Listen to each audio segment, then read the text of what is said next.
I'm sitting here with 2 cupcakes and a beer because I've had a week.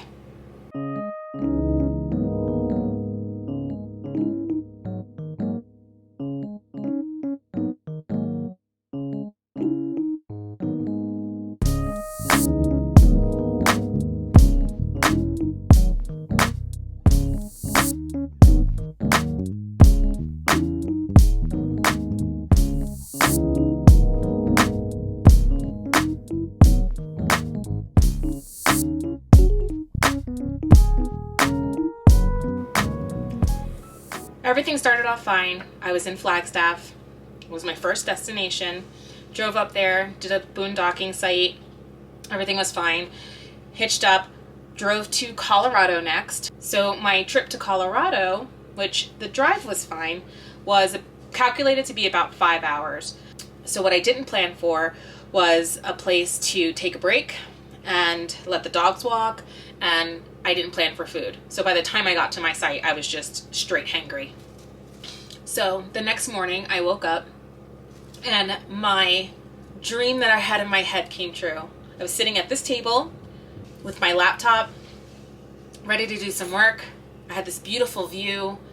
I had my coffee. It was like dream come true. I finally did it. I actually got a lot of work done when I finally gave myself some peace and quiet. The next day I went for a bike ride, and this altitude kicked my ass. I went about 0.3 miles, had to pull over. I was like hyperventilating. I felt like my lungs wouldn't get any bigger to bring the air in. So I took it slow. I did about 6 miles through some country road number whatever. I found this beautiful reservoir where I was pretty much the only one there. Me and a deer. I did have my first wildlife encounter. That kind of freaked me out too, because I'm sitting here on my bike with this deer. I'm like, okay, are there bears too? That brings us to Thursday.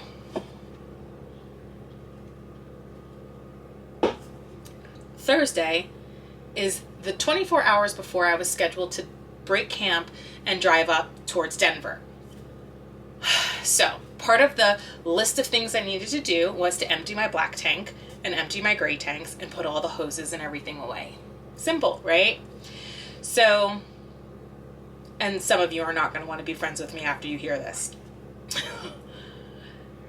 So what I didn't realize is that the levers to the black and gray tanks were left open from the dealership.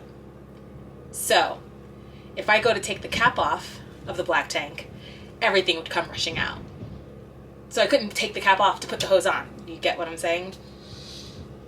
So I had to get a bucket, undo the cap ever so slightly, drain it ever so slightly, put the cap back on, and manually dump 6 buckets of sewage by myself. This is the only time in my life where I really wish I was married.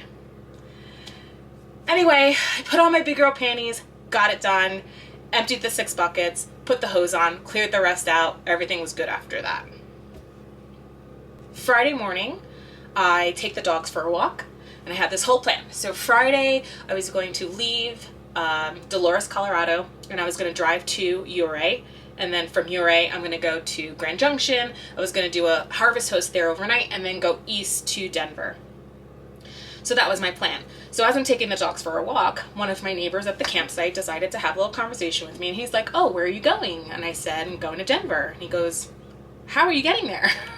I said, "Well, I'm going north to Grand Junction, and after that I'm headed towards Denver." He goes, "Not on the 70, you're not." I'm like, "Excuse me?" And he said, "Yeah, there's a big fire out there, and that whole road is closed down." I said, "Okay then, plan B." So plan B was, instead of going north and east, I'm going to go east and north to get to Denver. So that pretty much meant that I don't have a place to stay tonight. So I called the Harvest Host people. They were totally cool and understanding. Told them I wasn't going to be there. And I got in the car and just started driving east. I knew that there were plenty of BLM land in this area, so I wasn't too concerned.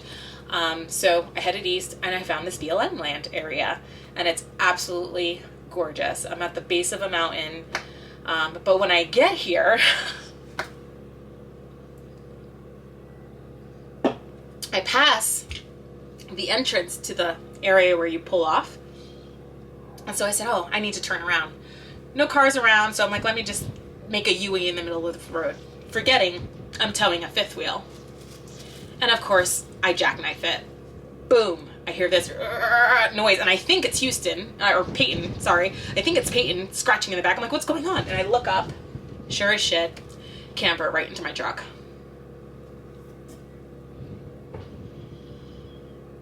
But I'm not going to let any of this ruin my time.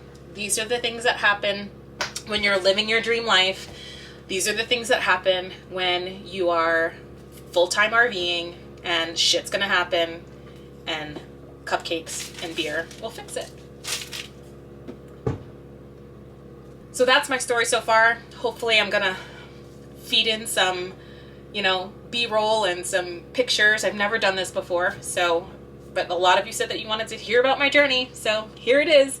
If you are interested in seeing more, I guess subscribe to the channel. Put comments below. If you want to say, poor Julie, I'm so sorry for you that you had to dump buckets of shit. Or if you have any questions, just let me know in the comments below. Thanks. Talk to you soon.